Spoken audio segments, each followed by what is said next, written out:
Dobar dan.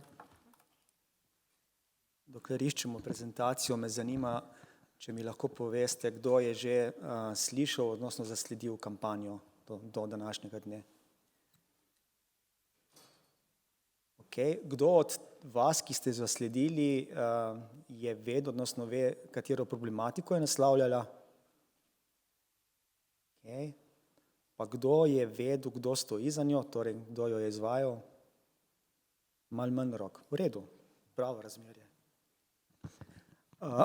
Jaz bom na začetku predstavil našo kampanjo, malo tudi ozadja problematike, katero naslavlja.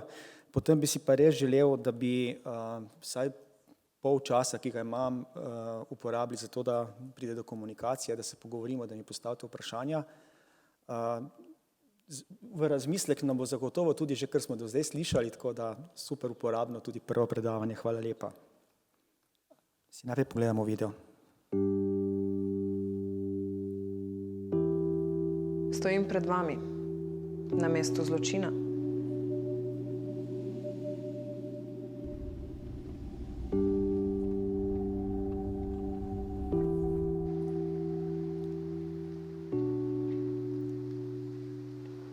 Zdravo, jaz sem Amadeja. Andraž. Sem danes vaša vodja skritega escape rooma. Živjo. Nahajate se na posestvu, kjer je pred 20 leti živela majhna punčka. Tamle v sosednji hiši sta pa živela njen dedek in babica. No in ta punčka je bila zelo igriv otrok in delovalo je, kot da je njeno otroštvo izpolnjeno. Ampak ostali niso vedeli, kar je vedela punčka. Dedek je punčko velikokrat povabil v barako. Pa kar stopite z mano. Nekega dne, medtem ko je punčka raziskovala zanimive predmete po baraki, je dedek nenadoma vstal in zaklenil vrata. Nato jo je povabil v svoje naročje. Nežno jo je pričel božati po laseh in po telesu. Nato si odprl zadrgo. Vzel je njene male rokice in si položil na izboklino v njegovih hlačah. Saj veš, da si samo moja. Imava se fino, a ne? Vedno več si je upal, jo slačil, božal in otipaval. To in še hujše stvari je počel več let. Od takrat, ko je prav v tej baraki spolno nasilje odvzelo njen najlepši čas življenja, je minilo že skoraj 20 let. Danes, pa po vseh teh letih, stojim pred vami na mestu zločina in vam govorim svojo zgodbo. V tem trenutku se v Sloveniji in po svetu nahaja na tisoče takšnih in podobnih skritih escape roomov, iz katerih otroci ne morejo pobegniti. Prav tako, kot nisem mogla jaz pobegniti. In so nemočni, prav tako, kot sem bila nemočna jaz. Odrasli pa jim lahko pomagamo.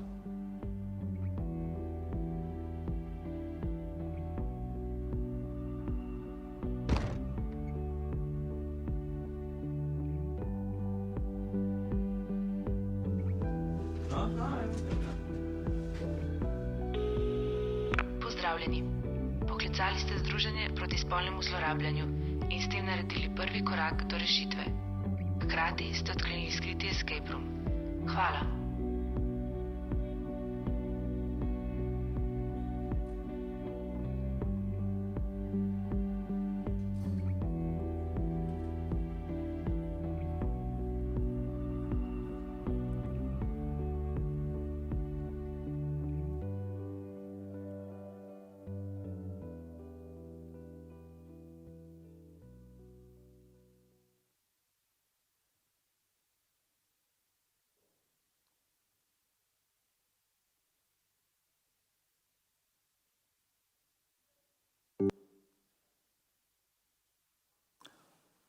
Spolne zlorabe otrok so tema, ki je na en način še vedno tabu tema in jo je izredno težko naslavljati.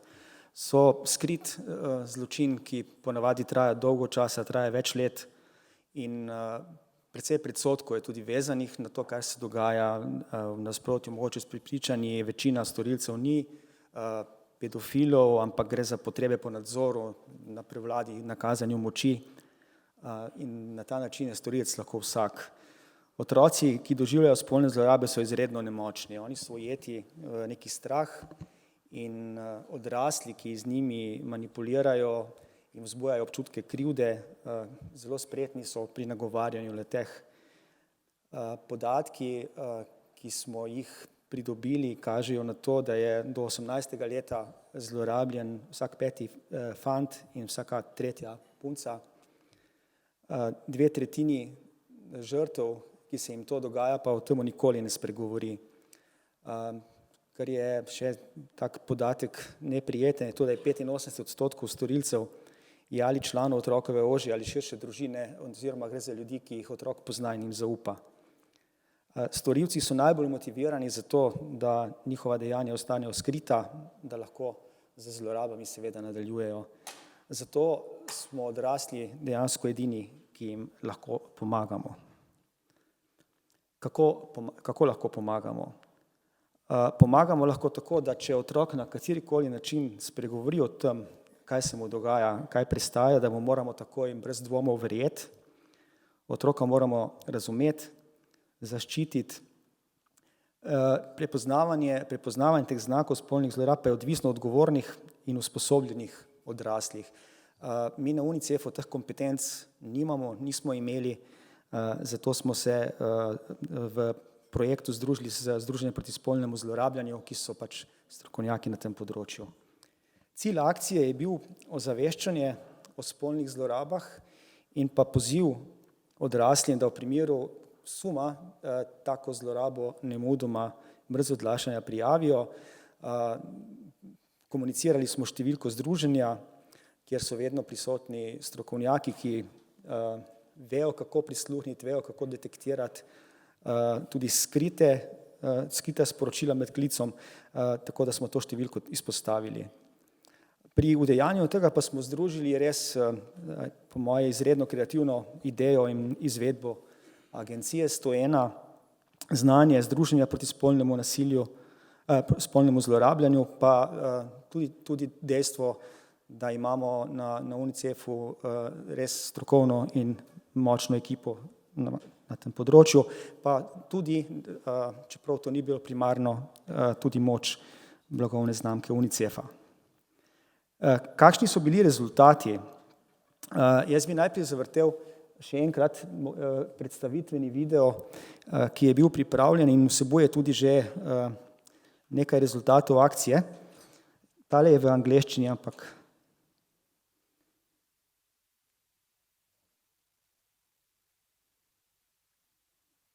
zakaj pa ne? Ja, pardon. Izkušnjo spolne zlorabe že nekje vsako 4. dekle in nekje vsak 5. fant. Ker pa je to pri nas še vedno velik tabu, večinoma ostaja prikrito.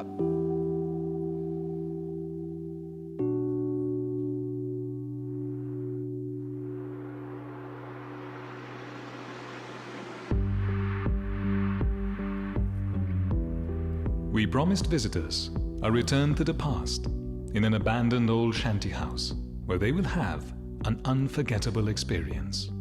And they did, but not the kind they expected. As leader of the escape room, Amadea told them the story about a playful little girl who was robbed of the happiest time of her life by her grandpa. Then he pulled down his zipper. He took her little hands and placed them on the bulge in his trousers. And though they weren't aware of it at the time, it was precisely this little girl who told them the story. And I am telling you my story.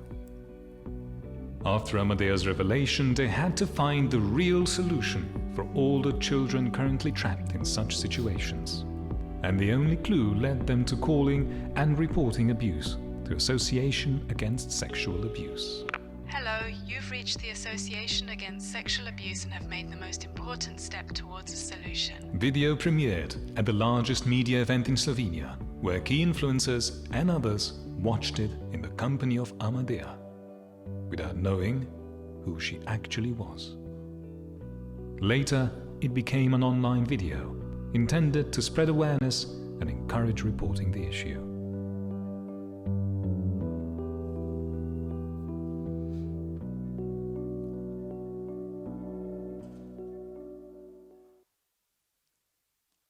Samo na hitro nekaj številk. Torej, že v prvih 10 dneh kampanje je video dosegel pol vseh uporabnikov Facebooka v Sloveniji. Naša ciljna skupina je bila prvenstveno populacija odraslih, torej vsi nad 15 let. Seveda smo targetirali tudi, zagotovo je prišla tudi do otrok, do mlajših in mogoče tudi oni lahko razmislijo o tem, če se nekaj podobnega dogaja, da bi prišli s tem na plano. Torej dosegli smo 2/3 vseh oseb v Sloveniji in seveda, kar je pa tista stvar, ki je najpomembnejša, da se je število prijav spolne zlorabe otrok v času trajanja in po kampanji povečalo za 20%. Vse te številke prikazov, 4 milijone prikazov, milijonov gledov videa na Facebooku so to tudi zato, ker je kampanjo potem globalno pošeril tudi svetovni UNICEF, torej bila je tudi podprta kasneje iz New Yorka, ker so videli, da je kampanja res zelo dobra. Naša akcija je osvojila tudi 28 nagrad, lokalnih kot mednarodnih, kar nam je bilo zelo pomembno, ampak nam je bilo zelo pomembno prvenstveno zaradi tega, ker je bila vsaka taka stvar priložnost, da se o temi spet govori in da se piše v medijih.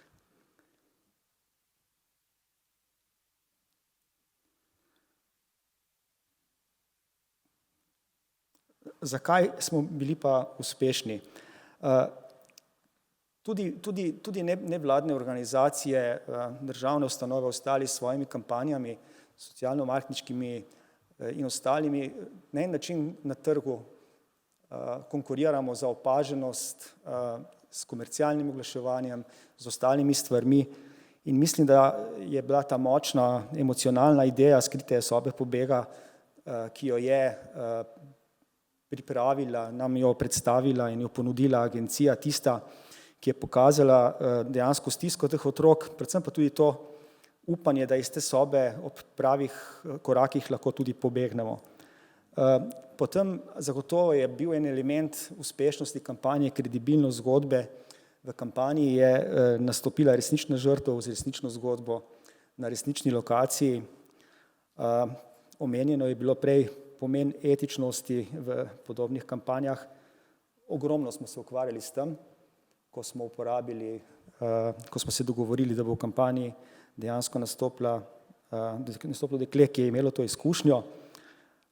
Lahko se tudi o tem še kasneje kaj pogovorimo, ampak na koncu se je izkazalo, da je bila odločitev prava, ne samo zaradi uspešnosti kampanje, ampak tudi zaradi tega, kako je Amadeja vse skupaj sprejela in kako je dejansko spremenilo tudi njeno življenje. Dodaten element uspešnosti, spet kreativna ideja, je bilo tudi lansiranje kampanje na SOF-u, ne vem, če je kdo dol bil, zato ker vsi tisti, ki so imeli to 1-na-1 izkušnjo z Amadejo, dejansko so postali na en način ambasadorji in so delili izkušnjo in pomagali pri širjenju kampanje.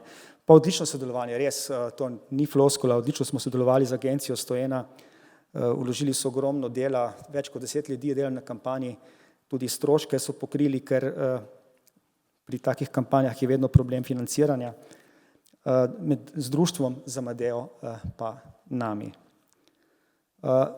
Amadeja bo 18. oktobra imela v Mestni hiši v Ljubljani razstavo svojih slik, svojih umetniških del, ki so nastali po kampanji. Še en takšen lep rezultat tudi te kampanje. Seveda ni bilo stvar samo to, kar je bilo vidno. Eno od osnovnih poslanstev Slovenske fundacije za UNICEF, razen zbiranja sredstev za pomoč otrokom v državah v razvoju, so tudi zagovorniške aktivnosti v Sloveniji. Mi sodelujemo pri pripravi programa za otroke, katerega Ministrstvo za družino, delo, socialne zadeve pripravlja in zamuja 2 leti zaradi menjav in podobno. In ker sodelujemo, smo seveda tudi to področje želeli tam noter čim bolj izpostaviti, ob recimo problematiki tudi duševnega zdravja otrok v Sloveniji, ki je še eno tako pereče. Torej, so bile še aktivnosti, ki niso mogoče tako le bile vidne, ampak so bile tudi lahko lažje izvedljive, zato ker so tudi tisti odločevalci kampanjo mogoče zasledili v medijih in jih je se dotaknila. Mogoče toliko zdaj z moje strani, bom pa zelo vesel vaših vprašanj.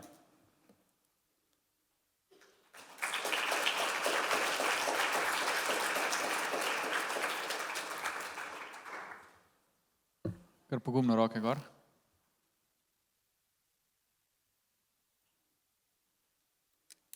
Živjo še enkrat, Tanja. Čestitam. Me zanima, koliko skupin ste sprejeli oziroma koliko skupin ljudi je obiskali Escape Room? To je bilo manjše število ljudi. Oni, ko so se prijavljali, so bile pač posebne zahteve, ne? Pač niso vedeli, kaj se bo dogajalo, ampak so pa morali biti seznanjeni s tem, da se bo nekaj dogajalo, da dovolijo, da se bodo pojavljali v spotu in tako naprej. Tako to je bilo majhna skupina ljudi, ki so v enem dnevu to obiskali.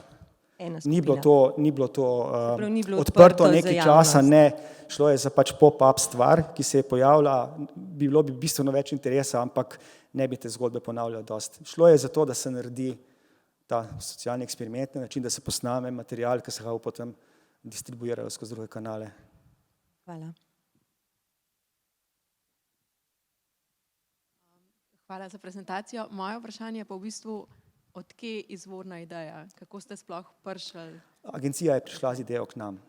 Je že imela idejo v glavi? Ja, pač kreativni direktor, ko je prišel s to idejo, so se po agenciji pogovarjali in se mu je zdelo, da nekaj morajo narediti, zato ker je tudi sam to problematiko sledil, in izvorno je bila njihova ideja. Ja. Tako agencija 101 so prišli k nam, smo se pogovorili o tem, kaj lahko skupaj naredimo, potem prišli do ugotovitve, da potrebujemo še nekoga, ki še nekaj več ve strokovno o problematiki, se dogovorili z združenjem in potem je bilo pa precej dela, da smo prišli do tega. To je bila samo ideja, potem se pa začne odpirati stvari, kaj vse je treba narediti, kaj je treba zagotoviti, da se sploh lahko realizira.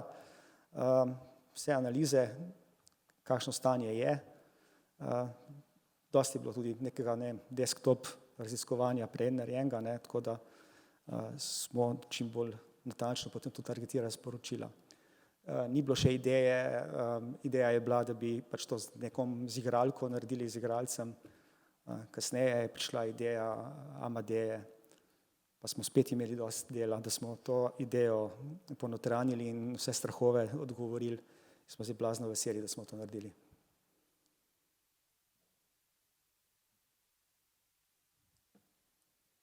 Čestitke za kampanjo.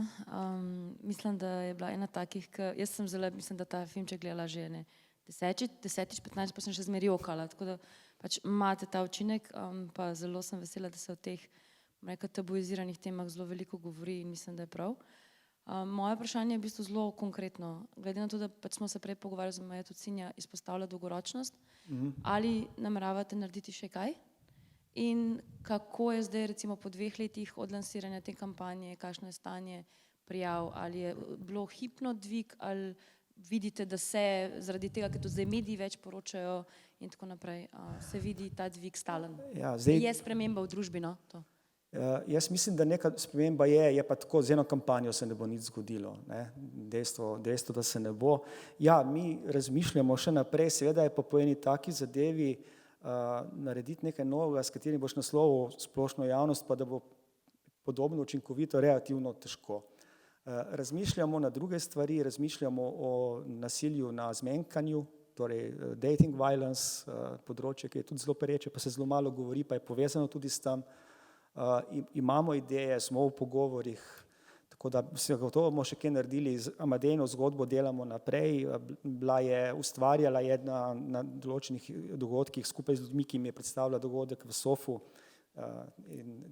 ampak to je samo nekaj awareness raising naprej. Zdaj, koliko je recimo naša kampanja vplivala tudi na nekaj takega, kot, včeraj sem videl podatke spletno oko, da se je število prijav video posnetkov spolnih zlorab otrok na internetu, na spletu močno povečalo v lanskem letu. Upam, da je mogoče tudi delček tega, ampak Spet včerajšnji press release, včerajšnje govorjenje o tem, da to obstaja in da se je število povečalo, upam, da bo prišlo do neke spirale, da bomo bili manj zadržani, pa da bomo bili bolj odprtih oči.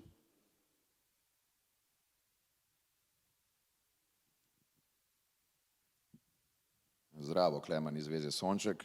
Najprej, ne vem, če bi na to znal odgovoriti, do 18. leta 20% moških in 33% žensk s to izkušnjo, kar se meni zdi grozljivo visoka številka.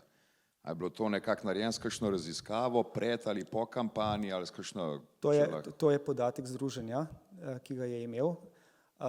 Seveda je to natančno določiti težko. Je treba pa nekaj vedeti, ko govorimo o spolnih zlorabah otrok, tukaj ne govorimo vedno o nekem spolnem aktu ali grobem spolnem nasilju, ki vključuje spolni odnos ali kaj podobnega, ampak gre tudi za bistveno bolj, kako bi temu rekel, da ne bom neprimerno, torej oblike vdora v nedotakljivost, integritete otroka v njegovo telo skozi neprimerne dotike, neprimerna obnašanja in tako naprej, ki pa otroku povzročajo negativen občutek in tudi travmo, ki ga lahko sledi celo življenje. Ne gre to, da bi bilo to število ljudi posiljenih. Čeprav sem pa spet zasledil podatek, da za 3,3 milijona prebivalk Združenih držav Amerike je bila prva spolna izkušnja posilstvo. To je grozljivo. Torej, tega je bistveno več, kot si mislimo, da je. No, pa samo še to, za tole gospo Amadejo, a je bila ona prva oseba, na katero ste se obrnili, ali ste jih več, ne bom rekel narekovajih, pregovarjali za to kampanjo?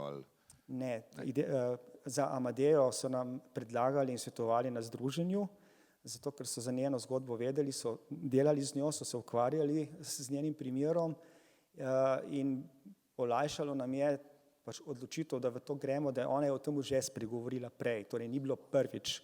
Tako da bila je polnoletna, seveda, tako da to je bil, ampak torej nismo imeli drugih kandidatk, ki so bile realne žrtve. Drugače bi to delali z igrano. Dobro, hvala.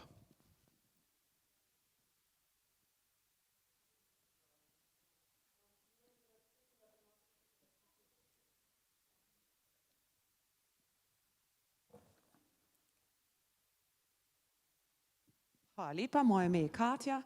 Imam eno vprašanje, ki se bo mogoče udeležencem ali vam zdelo negativno, vendar ne želim sprožiti negativne debate, bi pa rada osvetlila en vidik. Zelo zanimivo mi je bilo slišati v tej kampanji, ki jo sicer zelo dobro poznam, ker sem tudi strokovnjakinja za odnose z javnostmi, da je recimo sama agencija pristopila z idejo.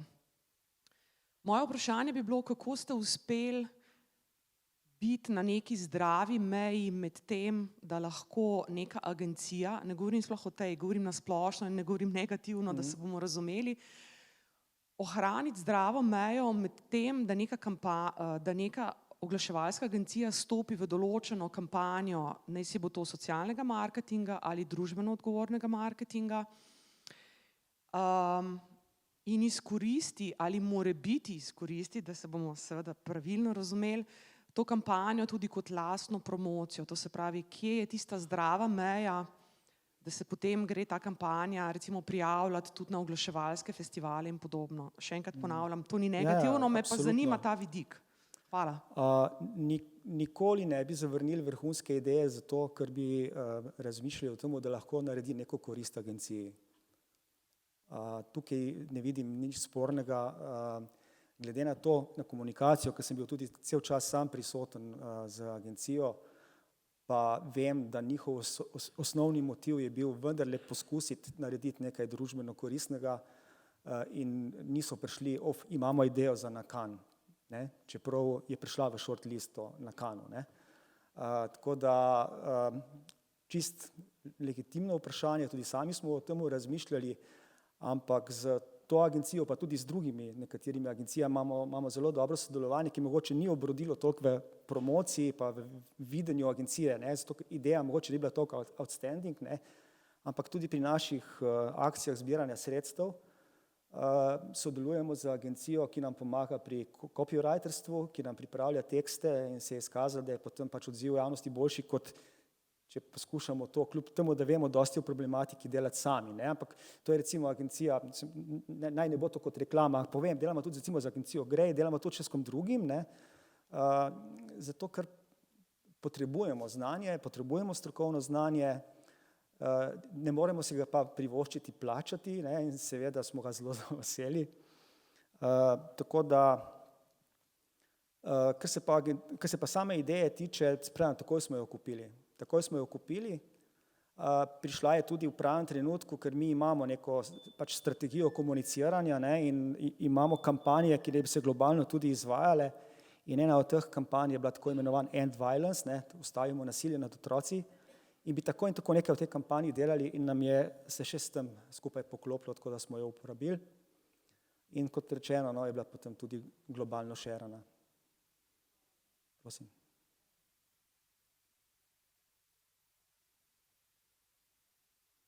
Jaz imam zelo tehnično vprašanje. Kako je potekalo zbiranje prijav oziroma na katerem kanalu? Na spletu. Na spletni strani? Na spletni strani Skriti escape room. Bila je vzpostavljena stran, teaser kampanja, teaser faza kampanje, zelo malo zunanjega oglaševanja, ki je pač omenjal ta Skriti escape room in tam so se potem kandidati lahko prijavili. Niso pa vedeli, kaj jih čaka. Obljubljena je bilo nepozabno doživetje, ne.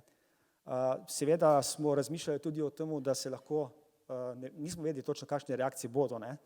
Lahko bi bile tudi drugačne. Ljudje so prišli tja z drugim pričakovanjem, kot so ga dobili, ampak ni bilo nobenega problema, nobene negativne ali pa nobenega, ki ne bi želel, da se lahko pojavi v kampanji potem.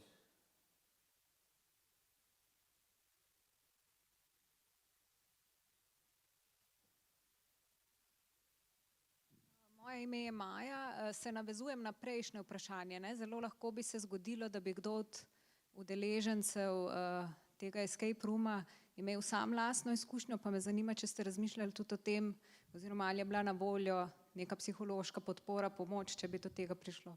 Ja, in ne samo, da bi se lahko zgodilo, se je zgodilo. Da je udeleženec imel to izkušnjo. Združenje je bilo vedno cel čas zdraven, vedno smo bili v kontaktu, karkoli bilo potrebno.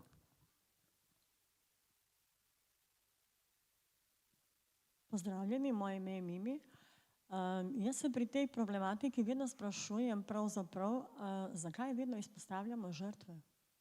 Zakaj ne postavimo v tisto ospredje tistega, ki je to delo storil? Ker bi morali v bistvu narediti neko kampanjo, v kateri bi nastopilo na stotine ljudi, ki so nam precej podobni in ne bi efekta doseglo. To niso neki na zunaj vidni monstrumi, kruti ljudje, ampak so ljudje, ne vem, ki morda sedijo med nami in so to v življenju počeli. In bi jih zelo, ja,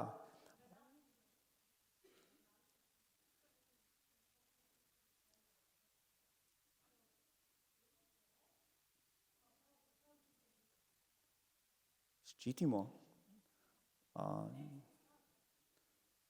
Moram po pravici povedati, da čist ne razumem vprašanja, kako mislite, da ščitimo. Nič jih ne ščitimo, mi smo povedali, da je bilo to grozljivo in storilec je bil tle prikazan kot nekdo, ki je te deklici uničil otroštvo.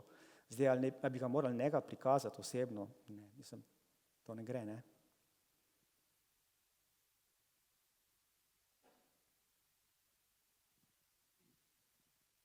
Najprej čestitke za ta projekt oziroma to pobudo.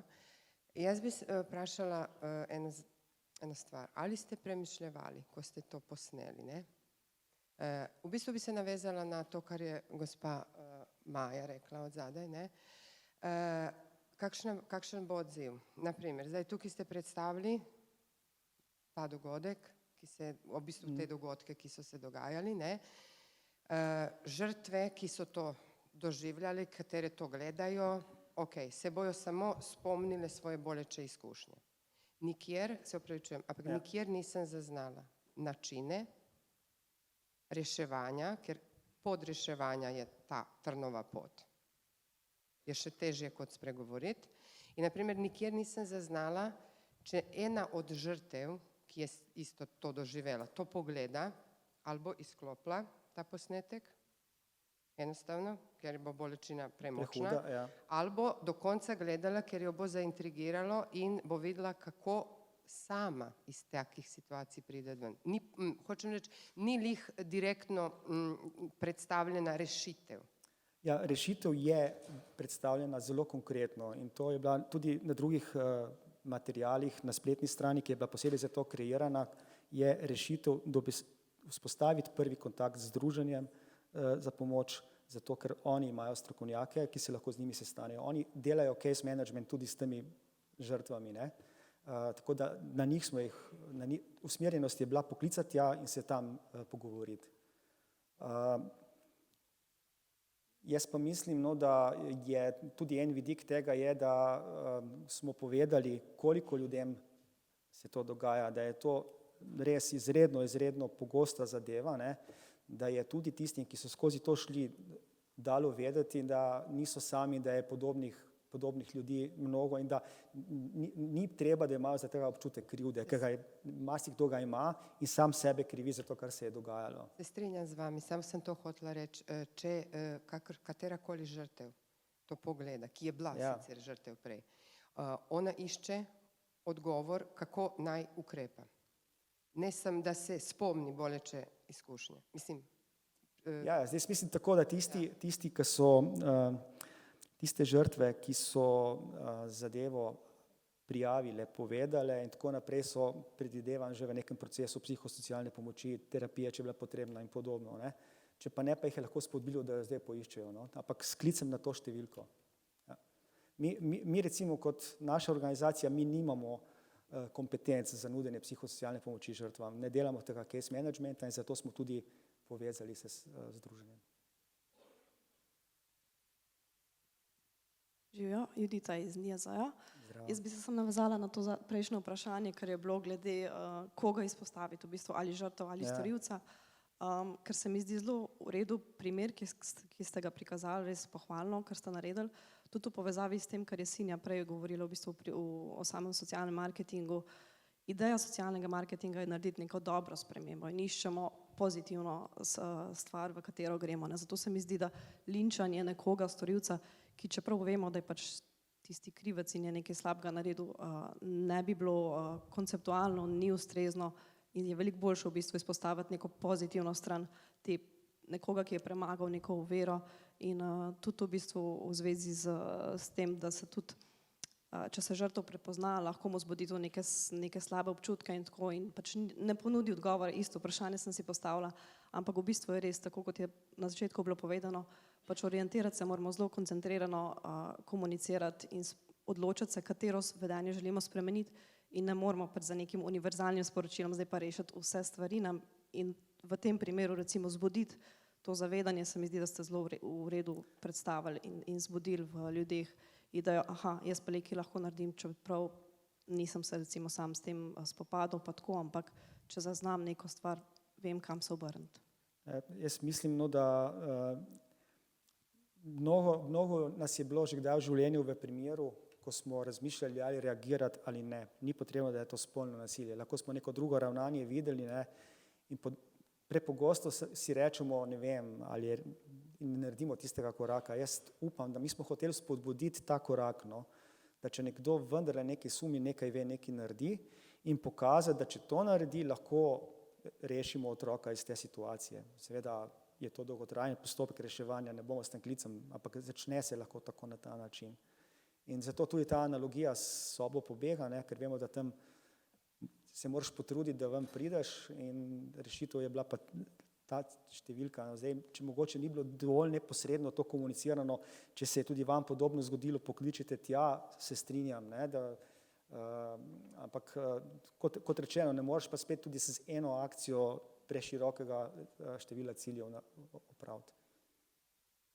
Upam, sem kar prepričan, no, eno osnovno načelo tudi pač ravnanja našega je, da ne bi škodili s tem, ko želimo pomagati, ne, in na to smo zmeraj zelo pazljivi, no, da pretehtamo, kje bi lahko to, kar želimo nekaj dobrega narediti, nekomu škodilo.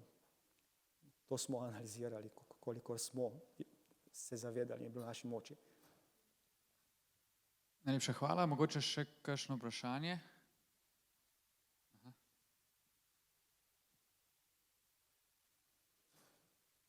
Pozdravljeni, Janja Smrkolj iz Zavoda Sopotniki.